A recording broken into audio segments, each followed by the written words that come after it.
So it was just over a year ago when you saw the entire NFL really not valuing running backs, and you see their value diminishing dramatically. And then there were teams that were able to capitalize on that, teams like Baltimore, teams like Philadelphia and Green Bay. And you can take a step back now and be like, oh my gosh, look at the production that all three of those players had on their teams. And I remember when the Packers signed Josh Jacobs to a 4-year, $48 million deal. I know a lot of analysts out there were just thinking it was absurd, the amount of money for a guy that is coming off of his worst year yet with all the miles on his legs, all of those points. And then you take a little bit deeper dive at his contract, and Brian Gutekunst looks absolutely brilliant. And the Green Bay Packers just made the entire NFL jealous. And we're going to dive into that here a little bit further. But you look at the 4 years, $48 million, and then Saquon then signed right away with Philadelphia, 3 years, $37 million. And then you had Derrick Henry joining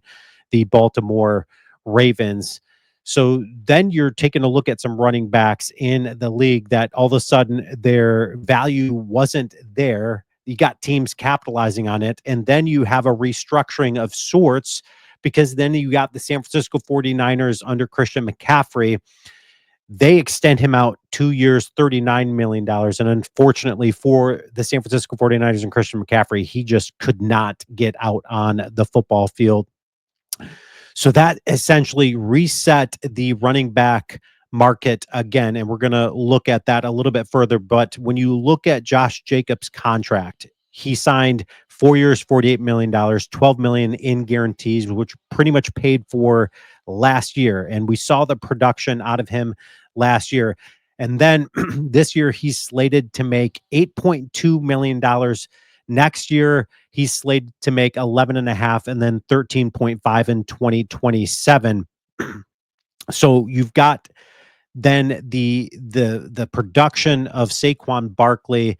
The Philadelphia Eagles are like, okay, we've got to lock this dude down. So now he's agreed to a $41.2 million contract extension for 2 years guaranteed, right? So that's a value of nearly $21 million a year. And now you've got running backs like James Cook for the Buffalo Bills that are saying, hey, listen, with the new market increase, I'm valued at least $15 million. And so you're going to start seeing some holdouts from running backs and all of that. But now you take a look at Josh Jacobs' deal. Again, $8.2 million this season and 11.5 in 2026, 13.5 in 2027. In this scenario, his deal is already a complete bargain. So Brian Gutekunst absolutely hits a home run. But then you look at the production out of all three of these players and what they were able to do. So you look at yards from scrimmage. You've got Saquon Barkley leading the league with just over 22 yards right there, almost 2,300 yards. Then you've got Derrick Henry second in the league at just over 2,100 yards. You got Josh Jacobs fifth in the league at nearly 1,700 yards from scrimmage.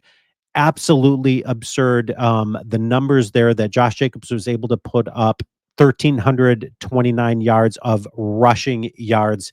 Absolutely brilliant. And then you take a look at what Josh Jacobs was quoted as saying. I love this quote by him. We're going to take a look here.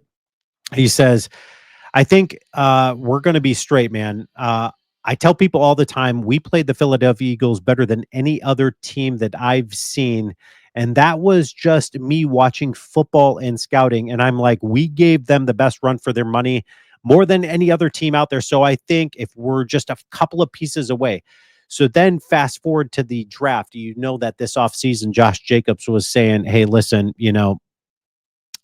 we've got to get a number one wide receiver out here on the Green Bay Packers. So they do that. They add Matthew Gold, and we're going to take a look at that. But this is the new power rankings post the NFL draft. So one is the Kansas City Chiefs, not a big shocker there. In fact, I actually think it should be the Philadelphia Eagles. But you got 1 and 2, Kansas City, Philadelphia. Again, you take a look at Saquon Barkley being there and the value added. Then you got number 3, the Buffalo Bills, and James Cook saying, hey, listen, I'm worth more because, in their offense and their style, James Cook is very valuable to that team. And then you got the Detroit Lions, who, You take a look at just the yards from scrimmage here. You've got Jameer Gibbs, number 3 on that list at 1,900 yards from scrimmage. So then all of a sudden, you've got Jameer Gibbs, who's looking like, okay, well, he's adding a lot of value to the Detroit Lions. And then you got the Baltimore Ravens with Derrick Henry there. We've already talked about that. They're number 5. You got the Commanders at 6, the Rams, who added Devontae Adams, at number 7, and then you've got the Green Bay Packers at 8. Well, why are they at 8? Because they've added some pieces this offseason. So this Green Bay Packer team, already being the youngest team in the league for the last 2 years, they're only going to get better as a unit. The more they play together, the more they're going to gel together. And then they add pieces like Matthew Golden, Savion Williams. 2 of their top 3 picks were wide receivers. And so they answer the call, and not because Josh Jacobs asked them to do that, but because it was a need. Nobody knows what Christian Watson's timetable is going to be like with his torn ACL. We get good news that, he's trending well. So then you've got a room of wide receiver talent there that is just going to push each other to get better and better as time goes on. So then you take a look at the Packers schedule. Okay, so the Packers schedule is pretty favorable when we're talking about the games that they are playing, or the teams that they're playing and their home schedule. This is their home schedule: the Ravens, Derrick Henry; the Carolina Panthers; the Bears; the Bengals; the Lions, Jameer Gibbs; the Vikings, Aaron Jones; the Philadelphia Eagles with Saquon Barkley; and then you got the Commanders. Okay, so a lot of these teams were rated in the power rankings in the top 10. But keep in mind that these are all going to be home games for the Packers. So I think the Packers, Josh Jacobs, what he was able to say right there of like, hey, listen, we're going to be straight, man. We've played, the Philadelphia Eagles better than any other team out there. We're going to be looking pretty good. I want you guys to leave your comments. I'm super excited about the Packers and what they're able to potentially do this season. You already look at 2 years ago when you had Jordan Love essentially playing his rookie season. That last 8-game stretch was absolutely incredible. The numbers that Jordan Love was able to put up, and then they go to Dallas. They absolutely annihilate them. Then they go to San Francisco, almost knock off San Francisco at San Francisco.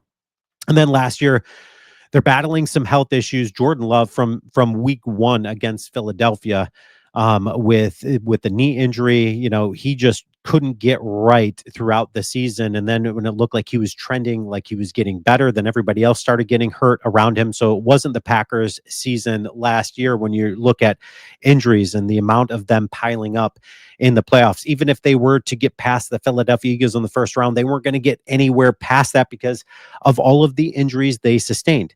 So I want you guys to leave your comments. Let me know your thoughts. I'm thinking the Green Bay Packers, like Josh Jacobs, they're going to be straight. They're going to be super good. They're going to be a Super Bowl contender. Absolutely.